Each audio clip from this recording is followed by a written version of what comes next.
Eu começo dizendo não ao racismo, não à intolerância, não à homofobia, não ao preconceito em geral, não ao machismo e não à necropolítica de Bolsonaro. Fora Bolsonaro.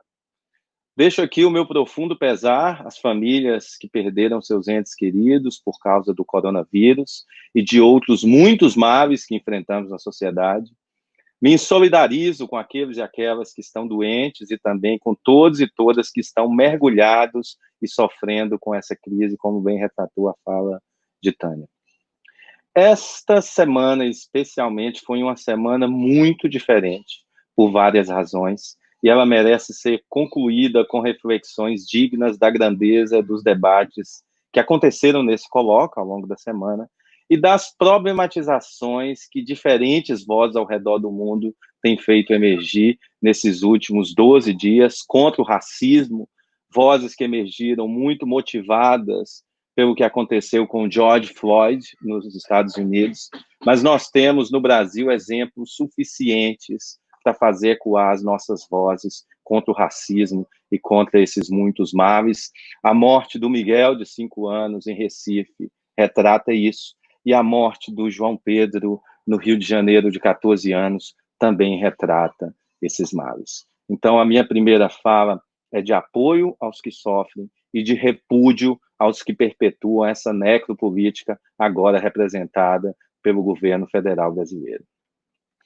Bom, o tema provocativo dessa nossa mesa, resistência à distância, música como ela em tempos de isolamento, nos remete a uma constatação importante, uma constatação que emerge, sobretudo, a partir da década de 1950. A música é um dos mais poderosos elos da sociedade, desde sempre. Tal afirmação, tamanha é a sua verdade, dispensa ser fundamentada em um ou outro autor.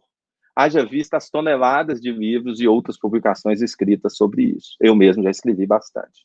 A questão é, que tipo de elo a música tem estabelecido e que tipo de elo queremos e podemos construir com a música, já que ela pode ser um elo, tanto para o bem quanto para o mal. Eu penso que o título da nossa mesa, o título do nosso colóquio, de certa forma, ele sugere que o elo é um elo para o bem. Esse é o elo que a gente quer estabelecer, mas é importante, e eu penso que eu vou fazer um exercício de pensar nesse elo para o mal, já que muitas vezes a música contribui para a construção dessa cena de opressão. Portanto, música pode tanto promover certa resistência ao caos social, como o que vivemos, quanto promover uma ascensão reacionária, que difunde ainda mais mazelas que assassinam a sociedade, e o pior, faz isso sendo apresentada no caos social como uma alternativa. Diversas músicas que estão sendo aplaudidas como músicas vinculadas ao bem-estar que a música promove, estão promovendo o machismo, estão promovendo o racismo, estão promovendo um monte de outras mazelas. E esse é o lado poderoso da música, fascinante e perverso ao mesmo tempo, a depender do uso e da prática em que ela é incorporada. Eu quero já concluir, então, aqui, é que as músicas que nós fazemos e estudamos neste e em outros programas do Brasil, em muitas das suas manifestações, dizem não a males sociais como racismo, machismo, homofobia, violência, fome, misoginia, xenofobia, entre muitos outros males impossíveis de serem listados, infelizmente. Mas muitas músicas que fazem parte do nosso universo também dizem sim a esses males. E talvez algumas delas não dizem nada, e não dizer nada já diz muito. Músicas, práticas musicais e ações que se alinham a qualquer das duas últimas categorias, dizerem sim ou dizerem nada contra esses males, são deveras nocivas à nossa sociedade. O conceito de música que eu trabalho não separa elementos estéticos sonoros de elementos sociais e culturais, de elementos psicológicos e emocionais, entre outros. Sem som não há música, mas sem qualquer um desses elementos também não. Memória não é um elemento psicológico. Se você tirar memória, música não existe, ou existe parcialmente. Então, não separo nenhum desses elementos quando eu evocar a música aqui, eu estou falando desse todo. O problema é que, dada a subjetividade da música, bastante objetiva sobre determinadas lentes analíticas, como e quando perceber o vínculo de uma música como elo do bem ou como elo do mal, sem cair no esvaziamento da análise estética isolada, que por si só já retrata um tipo de elo com o mal, ou simplista atribuição do sentido à letra ou outros elementos limitados da música como um todo. Né? A música diz isso, portanto, ela é perigosa ou ela é do bem. A música diz de muitas formas. Letra, entre outros elementos, são apenas parte de um processo muito mais denso. E músicas que, às vezes, são agressivas na letra, são muito menos nocivas do que outras que aparentemente estão pregando o bem. A gente tem um bom exemplo, evocado pela então secretária da Cultura de Jair Bolsonaro, que canta a música 70 milhões em ação, pra frente Brasil, salve a seleção. Ai, não era maravilhoso cantar essa música? A música fala da seleção brasileira, fala do Brasil, do patriotismo, mas a música exaltou justamente o momento perverso da ditadura em que muitas pessoas morreram.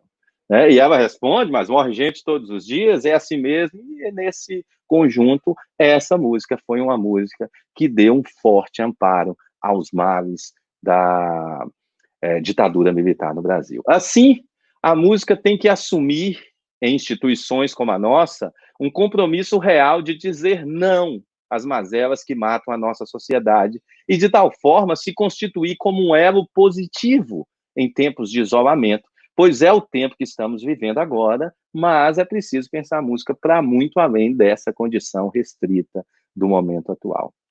Faço uma pergunta, então, mas qual é, de fato, o elo que a música tem estabelecido neste tempo de isolamento?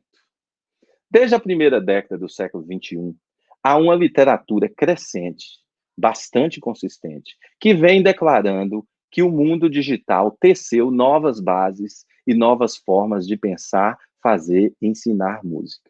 Muitas instituições de música, muitos professores de música preferiram não ouvir essas vozes, mas elas são fortes já de longa data.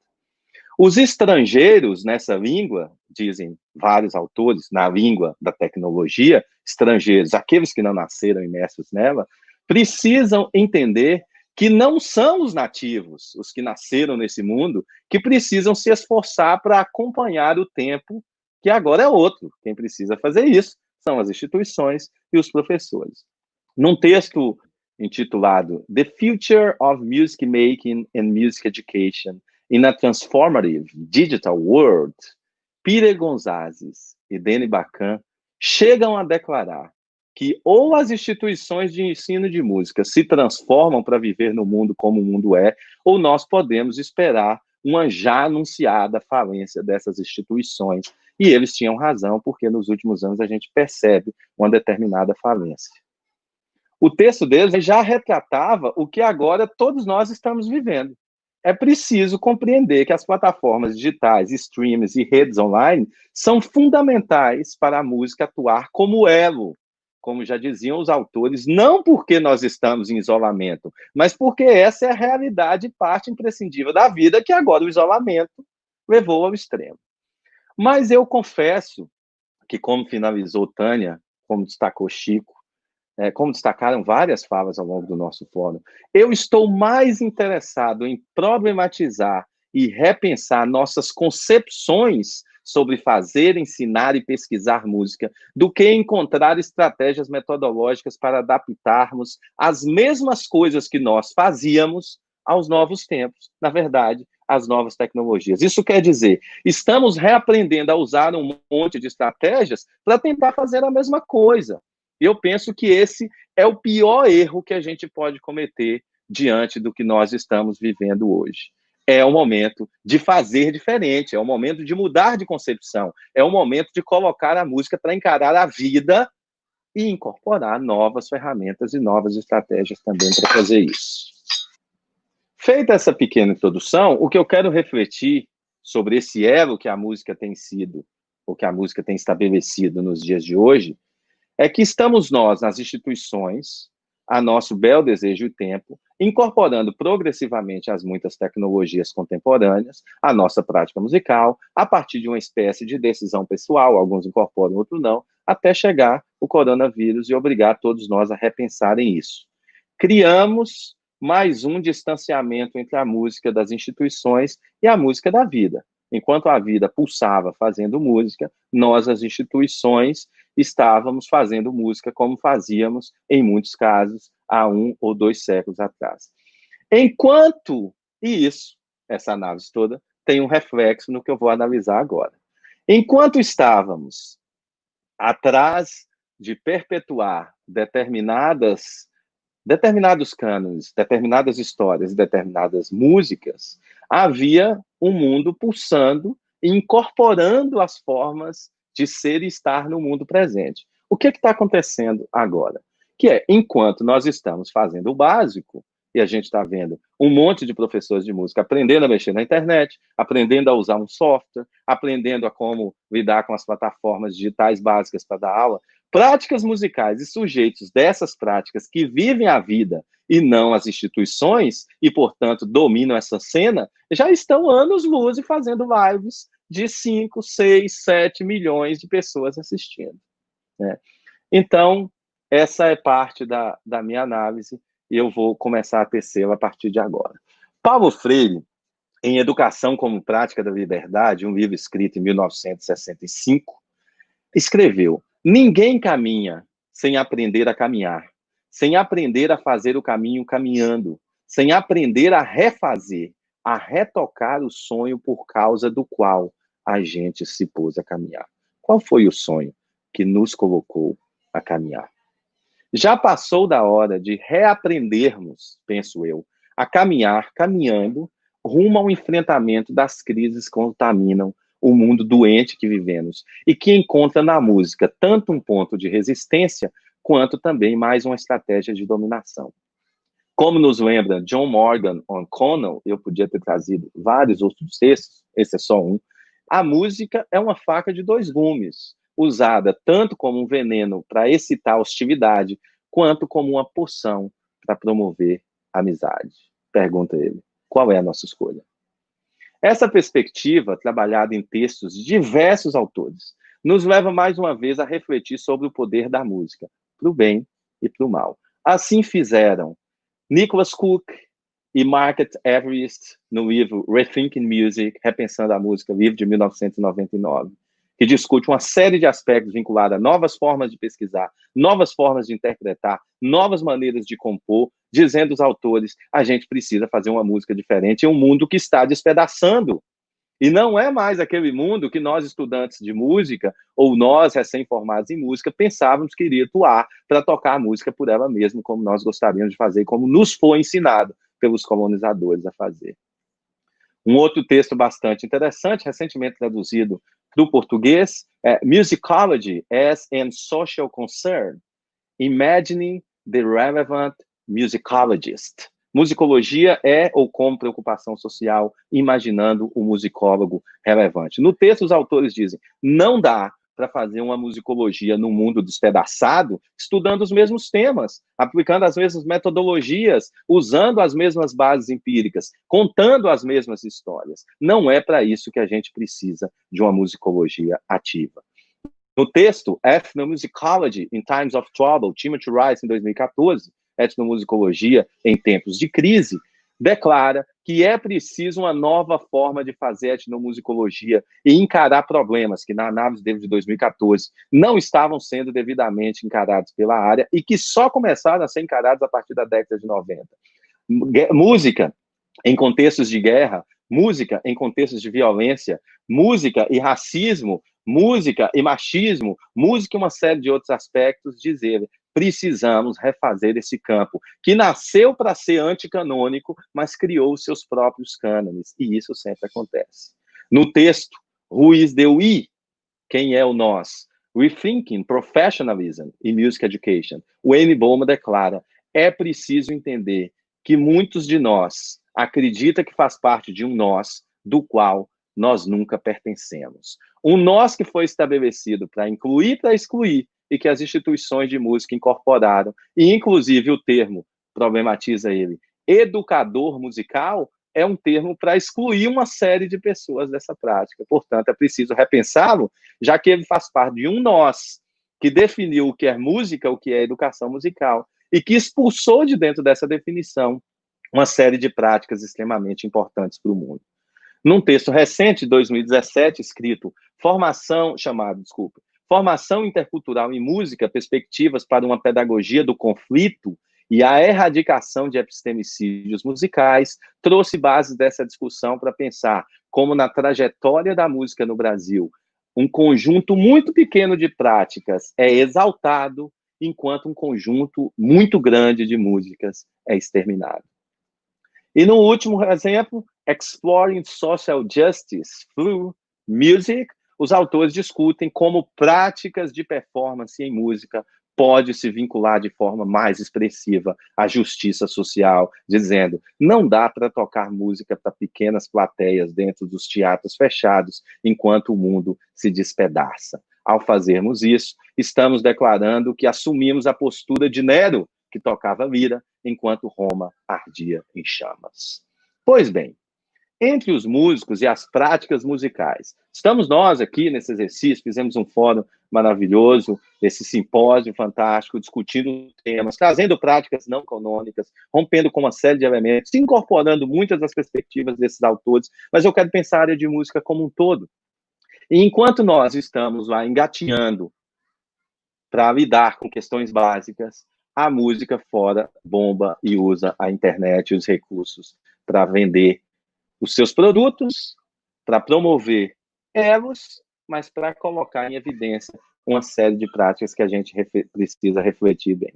Pois bem, entre os músicos e as práticas musicais que mais evocaram a música como ela em tempos de isolamento, eu destaco aqui o movimento dos cantores sertanejos. Vou usar o conceito de sertanejo aqui muito limitado, a música sertaneja a que eu me refiro é essa música sertaneja em ascensão, sobretudo nos meios de mídia contemporâneos, nesse sistema de veiculação em massa contemporâneos, sabendo que o conceito é muito mais abrangente, né? Então, os dados que eu vou apresentar aqui, eu não estou achando, né? Eu estou constatando e constatado a partir de pesquisa. As lives promovidas pelos cantores sertanejos atestam que essa é disparadamente a mais poderosa expressão da música como ela nesses tempos de isolamento. Mas nessa conjuntura, a resistência à distância, como sugere o título desta mesa, é bastante limitada e, ao contrário, deveras reacionária nas lives promovidas pelos sertanejos. Analiso o porquê dessa afirmação, não tendo eu nenhum tipo de preconceito como música nenhuma. Não quero demonizar a música sertaneja em absoluto, como não vou exaltar nenhuma outra. A análise é de um perfil de música na conjuntura atual que se vincula a uma série de crimes sociais, e isso precisa ser denunciado. Esse é o papel de um estudioso de música como eu, esse é o papel de um estudioso de música como a maioria de vocês que está assistindo isso. Um exemplo desse uso maléfico da música, mascarado de boas intenções, está expresso na carta, abre aspas, dos cantores sertanejos ao presidente Bolsonaro. O vídeo está no YouTube. Se vocês digitarem lá, vocês chegam a esse vídeo. Esses artistas, gozando da popularidade de sua música, da inserção dessa arte nas camadas populares, valendo destacar que muitos deles vêm desse contexto, de contextos pobres, massacrados por violência, usam argumentos evocados pelos neoliberais e mascaram no discurso da carta a verdade de muitos fatos, como é típico da era da pós-verdade. Você conta algo que parece verdade, dá números como se fosse verdade, mas é, no fundo, uma mentira, para exaltar a necropolítica cancerígena dos bolsonarismos. Não vou me ater a pormenorizar o conteúdo da carta, devido aos limites dessa fala no nosso tempo, mas eu recomendo a análise que está no YouTube. Este é um entre os muitos exemplos do Brasil, que poderiam ser mencionados, em que a música assume um papel opressor, apesar de não ser tal opressão explícita no ato em si, quando a gente ouve a música, quando a gente vê a live.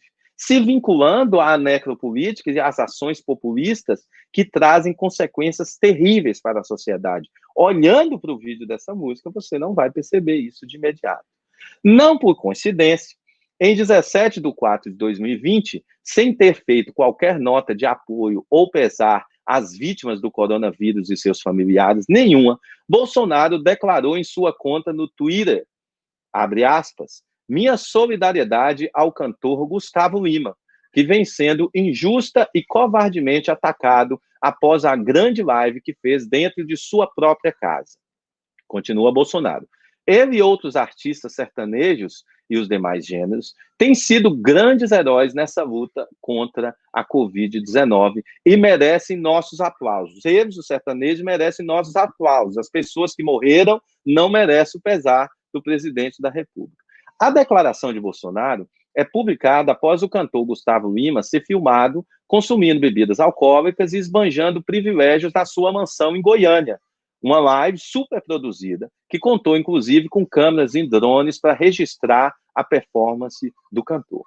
Não quero aqui condenar e nem julgar o artista pelos seus atos, escolhas e privilégios, mas sim refletir sobre a lógica que move o bolsonarismo e a postura de Bolsonaro diante das manifestações de quem se expressou criticando, de alguma forma, a postura do cantor. Pessoas foram lá e comentaram que não acharam a postura devida, muitas delas, inclusive, fãs, porque foram assistir a live com as famílias. Vamos ao fato. Gustavo Lima, em uma transmissão ao vivo para milhões de brasileiros, 4 milhões e 500 mil pessoas assistiram a transmissão e mais milhões assistiram depois. Se exibia cantando seus sucessos e associando a sua música e popularidade ao consumo de álcool em um vídeo exibido para crianças, adolescentes, jovens, adultos, velhos, muitos deles pertencentes ao modelo, abre aspas, de família tradicional brasileira defendido por Bolsonaro. Qual é o problema desse ato? Para mim, nenhum. Mas eu não sou moralista, eu não defendo esse modelo de família como exclusivo e não defendo uma série de outros preconceitos. Agora, cadê a vertente do bolsonarismo que defende a família e os bons costumes, condenando tudo aquilo que agride a doutrina cristã conservadora?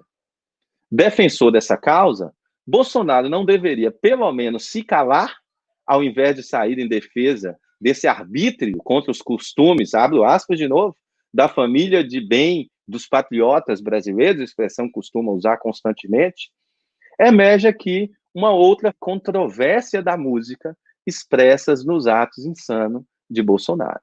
Qual é a face? Gustavo Lima é cantor sertanejo e, além disso, e principalmente, Gustavo Lima é homem. As normas de bom costume da família tradicional não devem ser aplicadas aos machos e héteros. Eles são a sustentação das famílias, que devem nos encher de orgulho e serem os nossos heróis, como declara Bolsonaro. Ao contrário dos gays doentes que devem ser excomungados. A mulher do artista estava, inclusive, no papel da mulher do macho provedor em sua casa, cuidando dele e participando de sua live. Olha que motivo de orgulho. Os termos macho e hétero são cotidianamente tão importantes na nossa sociedade que eles são evocados pelo mito insano o tempo todo. E seus insanos seguidores, é claro. Em diversas de suas agressões e investidas violentas contra as diferenças humanas, sobretudo em frente às câmeras de TV como parte do show para os bolsonaristas, nós percebemos Bolsonaro exaltar o macho, hétero, etc. Essa é a característica predominante da música sertaneja e das letras da música sertaneja e do estilo e da forma dos sertanejos de se apresentarem. E, por fim, Gustavo Lima é parte do time de sertanejos apoiadores dos bolsonaristas. É um canto popular, com projeção altíssima nas redes, onde o populismo da era da pós-verdade se manifesta de forma mais explícita. Ao se associar à música sertaneja de Gustavo Lima, Bolsonaro reforça sua estratégia de manter consigo a alma daqueles que são capazes de continuarem pensando que ele é algum tipo de mito. Quem domina essa alma? A música. Vemos aqui o poder da música usado para a dominação social. Ainda haveria muito mais a analisar. Eu escrevi até isso num texto recente, mas eu vou parar por aqui com essa análise. No jogo dos bolsonarismos, não importa dimensões éticas ou humanas. Importa expressar o apoio veemente àqueles que seguem as ideias e ideais bolsonaristas e combater aqueles que são contrários. Diversas outras expressões mostram perspectivas diferentes. São músicas produzidas por negros. São músicas produzidas por mulheres. São músicas de cantores, artistas que criticaram a ditadura, que foram manifestantes. Portanto, esse tipo de música não tem valor. Enquanto se associar ao outro é se associar a um público maior e um público que, pela música, vai dar um voto de confiança ao presidente. Assim como ele faz com a música gospel, assim como ele faz com uma série de outras práticas. Acho que um bom exemplo para a gente pensar o outro lado dessa questão é a morte de Aldir Blanc por coronavírus, compositor letrista, com longa trajetória na cena da música nacional, morreu no dia 4 de 5 de 2020. Aldir Blanc sequer mereceu uma nota do governo federal ou de sua Secretaria de Cultura. Homenagear Aldir Blanc, e eu não estou, mais uma vez, destacando, dizendo que Aldir Blanc é melhor do que Gustavo Lima. Para mim, são dois seres humanos, e os seres humanos, para mim, importam da mesma forma. Mas é a maneira de lidar com tipos de música que carregam perspectivas distintas desse elo. Aldir Blanc, mais uma vítima fatal do coronavírus, seria, se o presidente enviasse uma nota ou fizesse qualquer manifestação, fazer um gesto de respeito a uma ala da música brasileira que combate as ideologias bolsonaristas. E um gesto de respeito ao diferente não será feito porque o diferente não merece ser respeitado. Assim, ao negar Aldir e defender Gustavo Lima e os sertanejos, Bolsonaro mantém o jogo populista, se acostando àqueles que apoiam a sua insanidade e comprando, via o poder da música sertaneja no Brasil, muitos daqueles que ele e suas políticas massacram. Esse é o lado perverso. Se a alma, a música comprou, não importa o próprio massacre, porque o poder e esse fascínio com a música, ele é capaz de transcender, inclusive, dados, fatos, entre outros aspectos. É nessa complexa conjuntura que precisamos efetivamente caminhar rumo a uma praxis musical decolonial. E essa é uma perspectiva que nós falamos bastante, mas que precisa ser mais incorporada às nossas práticas e às nossas ações. Podemos fazer isso de forma articulada às culturas musicais que acreditamos, estudamos, nos vinculando às pessoas que fazem as músicas que vivenciamos e que vêm nos ensinando cotidianamente a beleza, a riqueza do patrimônio musical e material construído nas diferenças humanas. Para reagir às cenas violentas que estamos imersos, ampliada agora nessa pandemia, é preciso uma área de música que se comprometa com os contextos formais de educação. Somos todos da educação. E eu não estou falando de educação musical, eu estou dizendo educação no sentido de que estamos num programa de pós-graduação em música, todos nós que damos aula como professores e todos vocês como pessoas que estão se formando para atuar como professores no campo de vocês.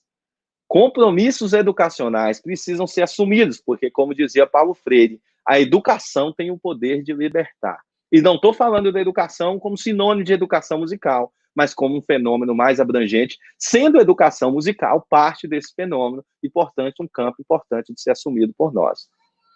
A grande questão, então, é que reagir a essas cenas violentas, incorporando os contextos e práticas de educação, exige de nós uma série de ações que vão nos conduzir, de fato, a pensar nos contextos formais de educação, mas em diversos outros lugares que formam a nossa sociedade, trazendo para ela uma diversidade de formas, de sentidos, de significado, de padrão estético, de relação social, de resistência, de liberdade, de identidade, entre muitos outros aspectos que a música promove e que pode, via uma praxis musical decolonial, nos fazer caminhar na construção de uma sociedade liberta.